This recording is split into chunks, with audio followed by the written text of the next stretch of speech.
Well, good evening. It's a pleasure to be here today to talk about full-day kindergarten. And it's nice when the finances of something also meet what we think is best for children, and that's the position that we're in today. There's three considerations really when we're thinking about full-day kindergarten that are important to talk about, and we'll discuss each one of these tonight. The research, the Common Core standards, as you heard mentioned, and really the changes in all children's experiences that we've seen over the past decade. So with the research, I want you to be aware that what I'm going to talk with you tonight is the best research that we have available, because you know there's a whole spectrum of research out there. So these are the highest quality studies, they're fairly recent studies, and so you can be confident that these results would still apply today. The overall findings of all the research studies that fit this research criteria are that all children, but especially the at-risk children, benefit from the developmentally appropriate full-day kindergartens. And I think it's important to emphasize that it's the developmentally appropriate kind of whole child programs where we see the most gains. And that's because they prepare the children to be learners for the rest of their educational experience.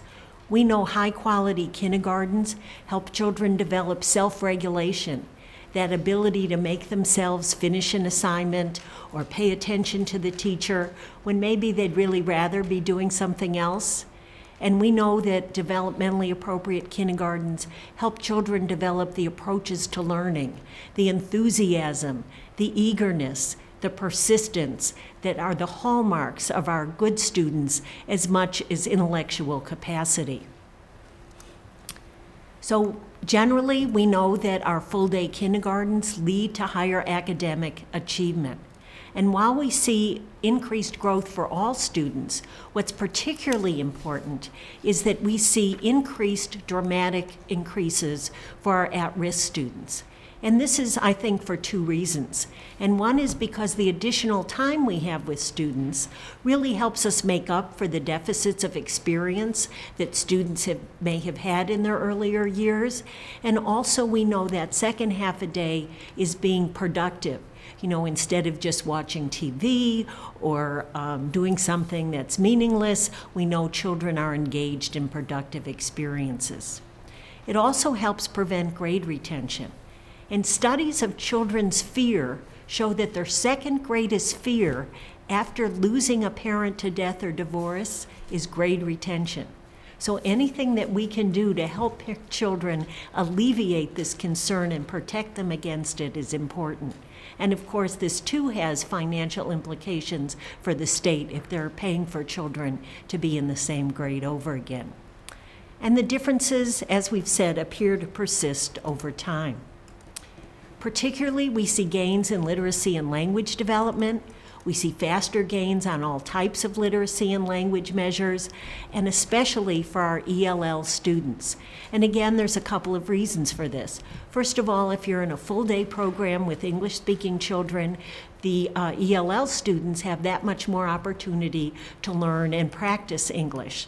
And secondly, we know that this helps particularly in kindergarten because of the kinds of hands-on active learning that children are doing. When I was in the hospital once, I had a roommate who was just trying to learn English, and she was watching Romper Room all the time. I'm stating myself. But I realized the reason she chose Romper Room is because they'd hold up a doll and say, this is a doll. Or they'd go skipping and say, we're going to skip and skip. And she could really make the association between the object and the word. And the same thing in our kindergarten programs. ELL children have an easier time because of that connection with the oral language and the concrete experiences that they're having. The gains that students have had in literacy have been documented to last through at least middle school. And it's not that they dissolve after this, it's that the research hasn't gone on. It's, you know, very expensive and time-consuming to follow students all the way through school. And we also do see math gains, and the math gains are more seen in children above poverty level. And I think this is because We worry most about English language arts for our students today and building those skills, and it's only those students that get to where we'd like them to be that we spend more time and attention on math, and this is probably primarily with our children who come with the experiences that we look for. So we see it's not only academic experiences and academic consequences of the full day program, but the children benefit socially and emotionally as well. They receive higher conduct marks, and again here I think it's due to this self-regulation. I may want to hit you, but I'm not going to. I'm going to be able to control myself and my behavior. And that this kinds of increased socialization is noticed by parents, as well as less stress and frustration. Because we know when we have to push everything we need to do with kids in that half day, it can become a stressful experience for children, as well as sometimes for their teachers who know they have to get through it all. Okay. And the reason we see these gains, we feel, is because we have more time for individualization in our full-day programs. When they look at classrooms and see what's happening, they have less whole group activity and more small group and individual activity, whether it be for enrichment or whether it be for helping children who need some intervention. We can tailor the instruction more to the individual needs of all of our students when we have more time to work with them. So we see that both the struggling and the advanced students are able to make more progress because we can individually meet their needs. Other findings that I'm sometimes asked about is that we know that children are no more fatigued in full-day programs than half-day programs after they have a settling in period. We see with half-day kindergarten that some children need this settling in period at the beginning of first grade because it's a transition for them. They get it done with in kindergarten and are able to perform satisfactorily. Children in full-day programs also have better attendance because it's easy to think I'll keep my child home from the half day if he has a little cough, or maybe I have a doctor's appointment for him, but you don't want them to miss the whole day, and so parents are more willing to send their children, and that starts behavior patterns that continue throughout school. And finally, while we know that not all parents ever prefer the same thing, the majority of parents tend to prefer the full-day programs. They think their children are getting what they need, and it's also a benefit because of the child care needs that many families have today.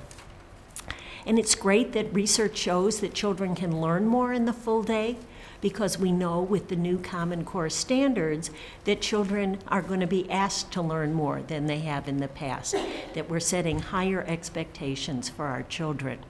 These should be fully implemented in most states in 2014-15, and we know that these standards are based on full-day kindergarten attendance because this is what most children in the United States currently have. In fact, about 65 to 70% of children in the U.S. as of this point in time are attending full day, and we see nationally this change to full day being made throughout the country.